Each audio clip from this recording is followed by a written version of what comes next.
Hai, selamat pagi. Bertemu kembali dengan cikgu untuk subjek sejarah. Pada hari ini kita akan belajar mengenai tokoh pahlawan tempatan. Okey, kita tengok tokoh yang pertama, Antenum. Nama sebenar Antenum ialah Ontoros bin Buyasan. Beliau dilahirkan pada tahun 1873 di Sabah. Okey, antara sebab penentangan Antenum ialah kerana SPUB menjadikan kaum Murut sebagai buruh paksa untuk membina jalan.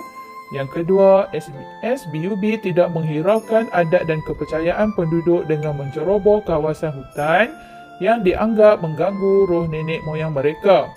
Yang ketiga, kerana pengenalan cukai baharu yang membebankan rakyat. Dan yang keempat, SBUB tidak membenarkan penduduk membuka tanah untuk pertanian. Antara peristiwa penentangannya ialah yang pertama, Antenum mengetuai pahlawan Murut untuk menentang SBUB dan membuka kubu di Salangit.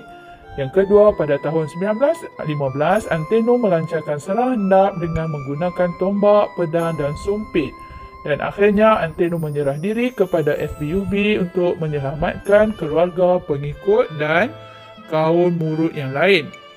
Itulah perjuangan Antenum. Seterusnya kita tengok Tok Janggut. Nama sebenar Tok Janggut ialah Haji Mat Hassan bin Munas. Beliau dilahirkan pada tahun 1853 di Pasir Putih, Kelantan. Antara sebab penentangan Tok Janggut ialah beliau tidak bersetuju dengan pengenalan sistem penasihat British. Yang kedua, penduduk tempatan dipaksa menerima sistem cukai dan peraturan tanah baharu yang membebankan mereka. Dan sebab penentangan ketiga ialah peraturan baharu British telah menimbulkan kesulitan kepada penduduk tempatan. Okey, antara peristiwa penentangan Tok Janggut ialah yang pertama, pada tahun 1915, Tok Janggut menyerang dan berjaya menguasai Pasir Putih. Walau bagaimanapun, British menyerang balas Tok Janggut yang berkubu di kampung dalam pupuk dan akhirnya telah menyebabkan Tok Janggut terkorban dalam pertempuran tersebut. Tok Janggut akhirnya meninggal, akhirnya mati disebabkan British menyerang balas. Okey, itu adalah perjuangan Tok Janggut di Pasir Putih, Kelantan.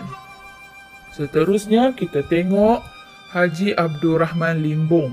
Nama sebenar beliau ialah Haji Abdul Rahman bin Haji Abdul Hamid. Beliau dilahirkan pada tahun 1868 dan meninggal dunia pada tahun 1929 di Mekah.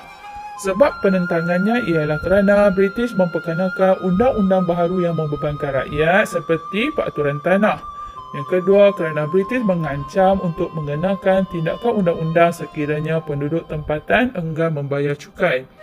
Antara peristiwa penentangannya, pada tahun 1922, Haji Abdul Rahman Limbung bertindak sebagai peguam di mahkamah dan berjaya membela petani.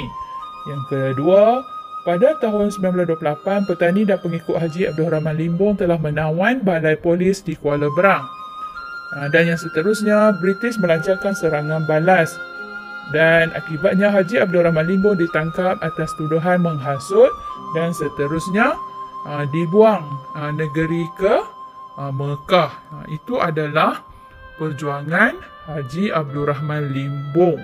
Okey. Beliau akhirnya telah dibuang negeri ke Mekah.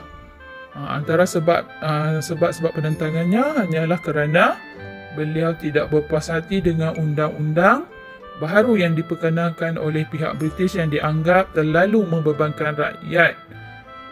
Rakyat dah tidak bebas untuk menjalankan kegiatan pertanian. Okey.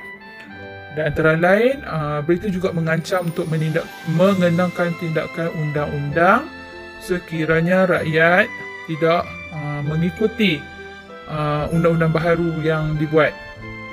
Okey, seterusnya tengok ini adalah ringkasan topik yang telah kamu pelajari dalam tokoh perjuangan tempatan ni.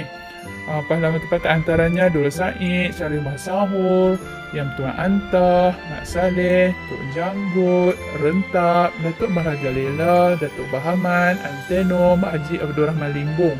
Semua ni kita dah pelajari sebelum ni.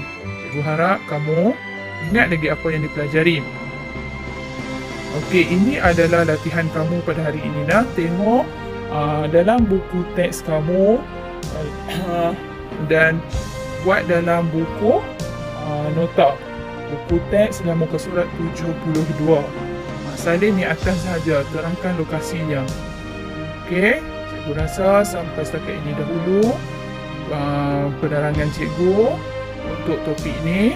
Sekian, terima kasih. Assalamualaikum.